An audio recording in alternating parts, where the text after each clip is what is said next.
વેરાવળમાં સમસ્ત ખારવા સમાજ સાગરપુત્ર ફાઉન્ડેશન દ્વારા સમાજ માટે નિઃશુલ્ક રાસોત્સવનું પણ આયોજન થયું હતું। આ વર્ષે 4 દિવસના વિઘ્ન બાદ પણ ફરી રાસોત્સવ શરૂ કરવામાં આવ્યો। 30થી વધુ સ્વયંસેવકોએ ટીમના અત્યાર સુધી એક પણ અનિચ્છનીય બનાવ સામે નથી આવ્યો અને આ સાથે તમામ લોકોએ ત્યાં સુરક્ષા જાળવી રાખી।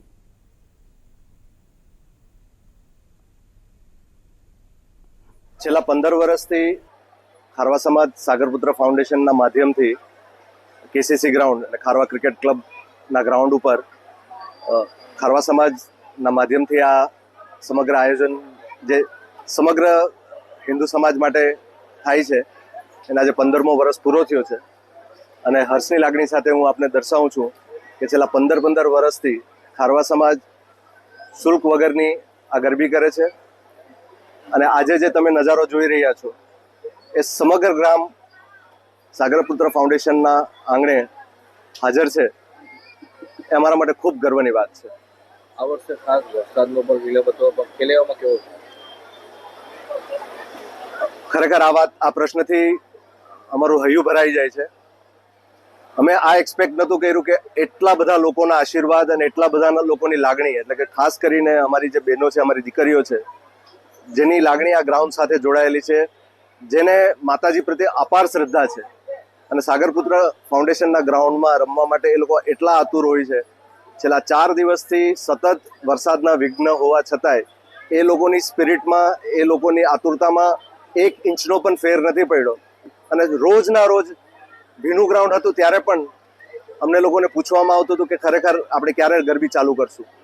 મને કહેતા ગર્વ થાય છે કે 2 દિવસની અંદર આ ગ્રાઉન્ડની પરિસ્થિતિ જે એકદમ વાવાઝોડાના કન્ડિશનના લીધે સાવ ખરાબ થઈ ગઈ હતી, એ આજથી 4 દિવસ પહેલા જે કન્ડિશન હતી એનાથી પણ સારી કન્ડિશનમાં અમારા સ્વયંસેવકો કનૈયાલાલ દુરિયા, જે અમારા મુખ્ય આયોજકના નેતૃત્વ કરે છે, એના આગેવાનીમાં આ પાછું સમગ્ર આયોજન અમે બેઠું કર્યું છે અને આમાં માત્ર ને માત્ર માતાજીના અને અમારી દીકરીઓના આશીર્વાદ છે।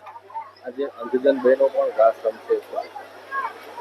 દર વર્ષની જેમ આ વર્ષે પણ અંધજન બહેનો માટે એક વિશેષ આયોજન સાગરપુત્ર ફાઉન્ડેશનના મંચ ઉપર થઈ રહ્યું છે।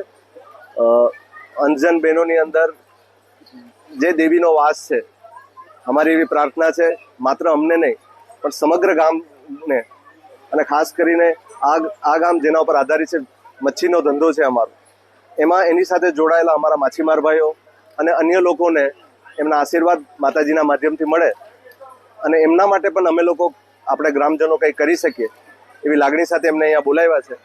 આપણા માધ્યમથી સમગ્ર ગ્રામજનોને વિનંતી છે કે આવી જેવી આ સંસ્થાઓ છે, આના જેવી, એ પછી અંધજન હોય, વૃદ્ધાશ્રમો હોય કે અન્ય કોઈ એવી સ્વયંસેવી સંસ્થાઓ હોય, એમાં આગળ વધી ને એમાં યોગદાન આપે, એ લોકોને સહકાર આપે, એ અમારી અપીલ છે। જગદીશભાઈ, 15 વર્ષથી તમે આયોજન કરો છો, તમારી ટીમમાં કેટલા લોકો કામ કરે છે અને મેટ્રો સિટીની અંદર જે આયોજન થાય છે એ તમે પ્લેટફોર્મ વેરાવળ સિટીની અંદર ફ્રી ઓફ કોસ્ટ આપો છો। બીજું મહત્વની વસ્તુ એ છે કે અહીં આવતી બેન દીકરીઓની જે સિક્યુરિટીની બાબત છે એની અંદર 15 વર્ષથી તમે જે કામગીરી કરો છો એની અંદર કેટલા તમારા કાર્યકરો ને કેટલા લોકો સ્વયંભૂ મહેનત કરે છે? આમ તો અમારી કોર ટીમ લગભગ 30 લોકોની છે, પણ મુખ્ય આયોજનમાં 4-5 લોકો, અમારા 2 બહેનો અને બાકીના અમારા બીજા સ્વયંસેવકો છે, એ કામ કરતા હોય છે। આ સમગ્ર આગેવાની લખમભાઈ ભેસલા, અમારા અધ્યક્ષ, અને અમારા પટેલ દામજીભાઈ ફોફંડીની આગેવાનીમાં આ કોર ટીમો કાર્યરત હોય છે।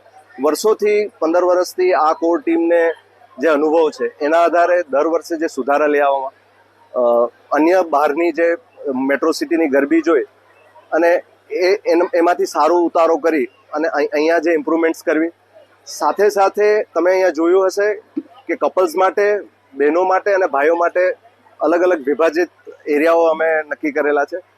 પણ અમારી મહેનત તો છે જ, પણ આ વેરાવળનું ડિસિપ્લિન છે કે સ્વયં શિસ્તથી, એ પછી ભાઈઓ હોય કે બહેનો, એ અમને પૂરેપૂરો સહકાર આપે છે। એટલા વર્ષોમાં કોઈ અનિચ્છનીય ઘટના આ ગ્રાઉન્ડ ઉપર બની નથી, એ માતાજી માં અંબેની ખૂબ ખૂબ કૃપા છે। પણ જેમ તમે જે પ્રશ્ન કર્યો એનો મુખ્ય આધાર એ છે કે 30ની આ કોર ટીમ આની છે।